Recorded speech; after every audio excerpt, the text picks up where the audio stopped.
Hey guys, welcome back. So we're going to continue our work with the conics, chapter 10. We're going to be doing ellipses today.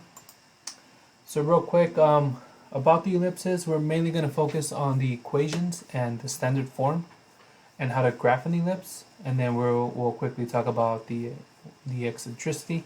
And of course, if you know the properties, you know the characteristics, and you're able to graph an ellipse, and you can definitely use those to model um, real life problems.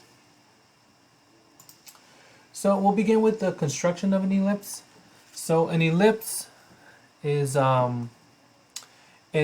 made by having two fixed points.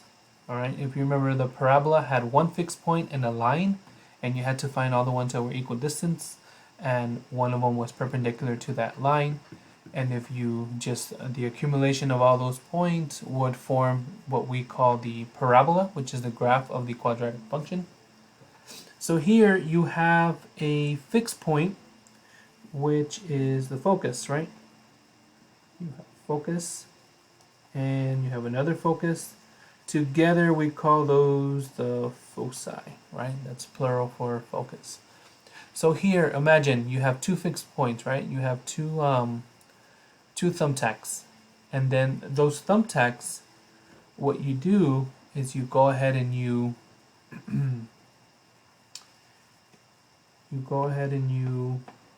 put a piece of yarn in between them, like that. Put a piece of yarn, and then with your pencil, you'll begin with your pencil here. Let's say you put the pencil right here, like that. With the pencil, you're going to move it in that direction, right? So you put the pencil behind the yarn, and then you pull it up until you can no longer move it, right? Because it's a fixed length. And just imagine you're here, right? That's as far as it'll go. So now if you rotate this pencil this way, right?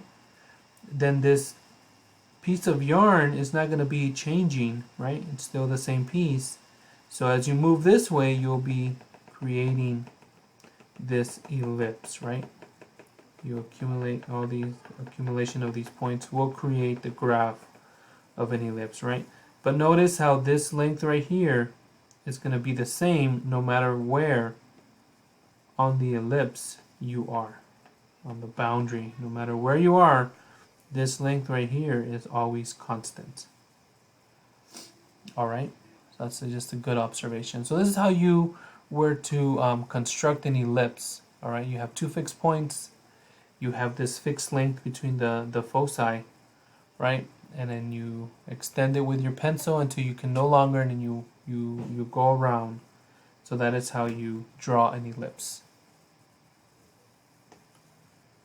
So now, just talking about a few characteristics of an ellipse. What we do have is, again, we have the foci, and then these two distinct fixed points, the foci, right? This D1 and D2 create the line that I drew earlier. So D1 plus D2 is the line that I drew between the foci, and that is always constant.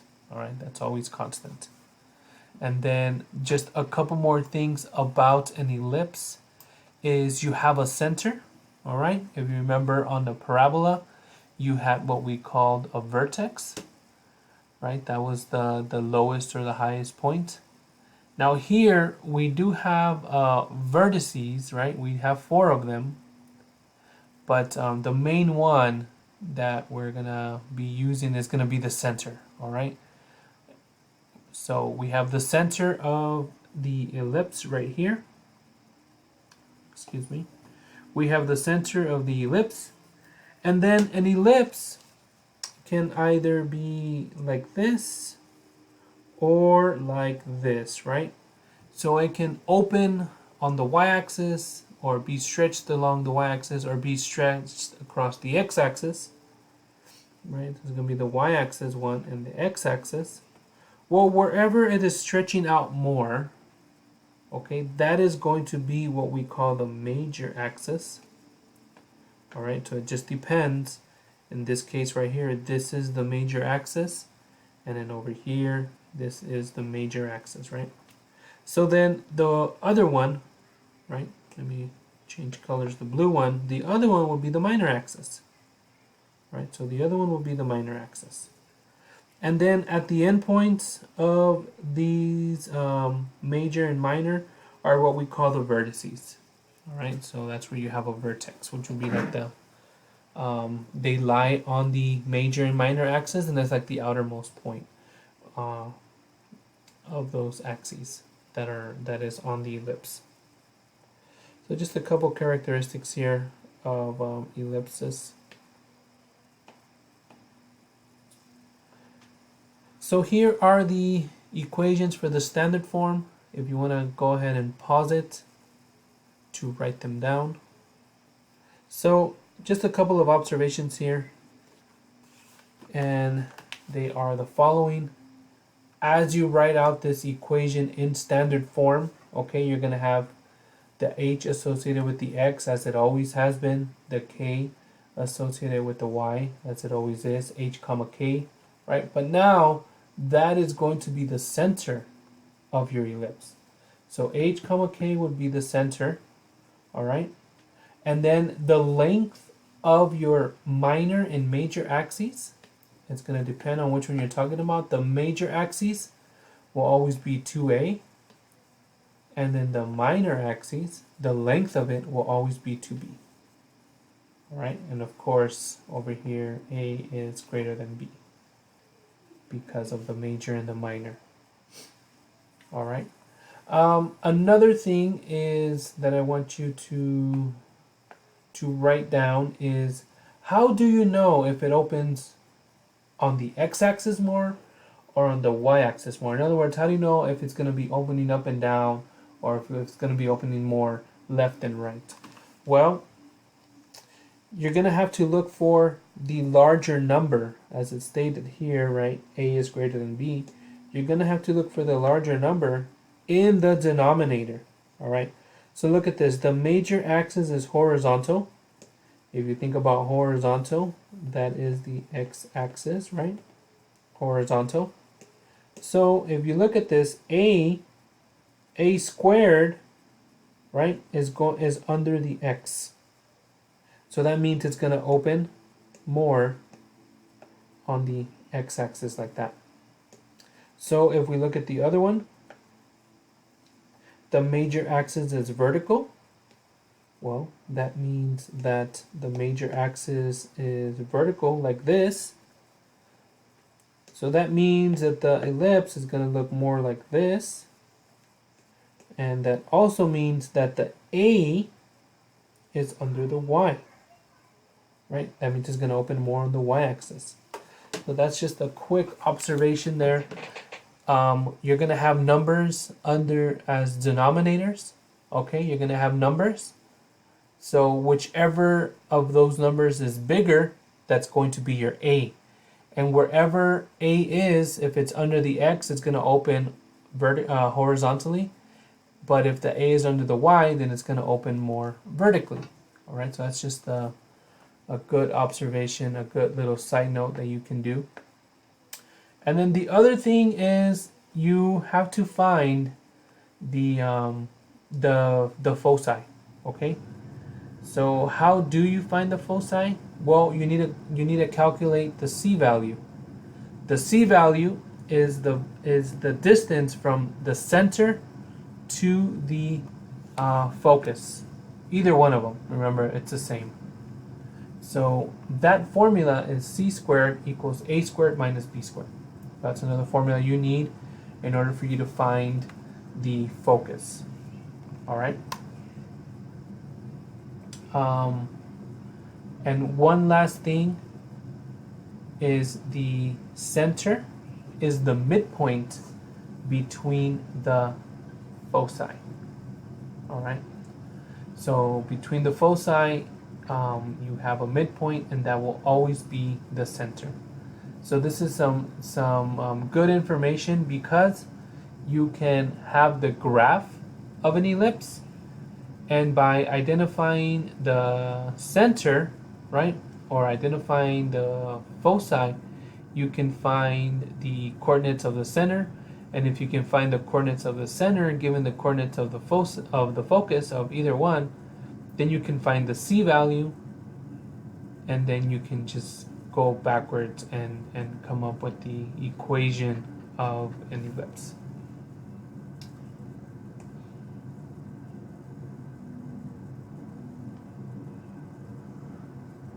So this is what I was talking about earlier when you have the major and the minor axis. Notice the length of the major axis is 2a and the length of the minor axis is 2b. And just a quick observation here is the following. From the center here,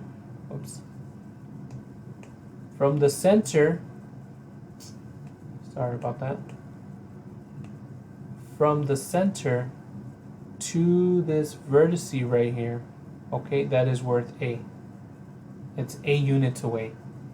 And then from the center to this vertex over here, that is a units away. Oh, in this case it's b, I'm sorry. In this case it's b units away. So that's why this length is 2b.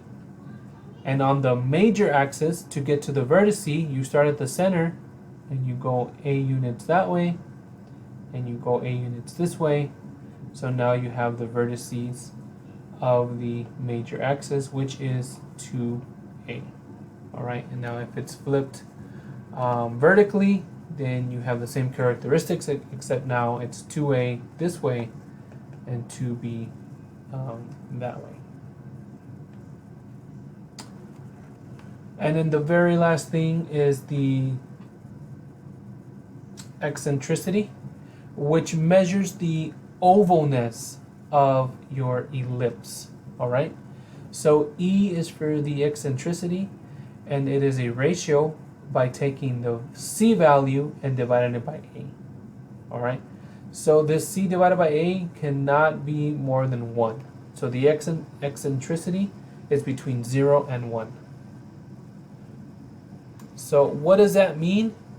Well, as your eccentricity gets closer to 1, then you have a more oval ellipse. All right, you have a more oval ellipse.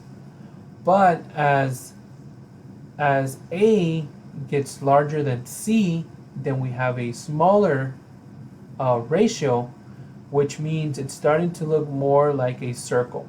Okay, so a circle is an ellipse. A circle is an ellipse where the foci is in the center. So the eccentricity is 0. All right. So as the foci move out, the eccentricity gets closer to 1.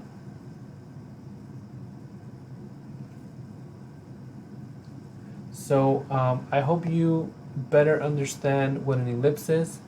My next video will go over 2 examples on how to take a generally equation and put it into standard form of an ellipse, and then I'll also graph them.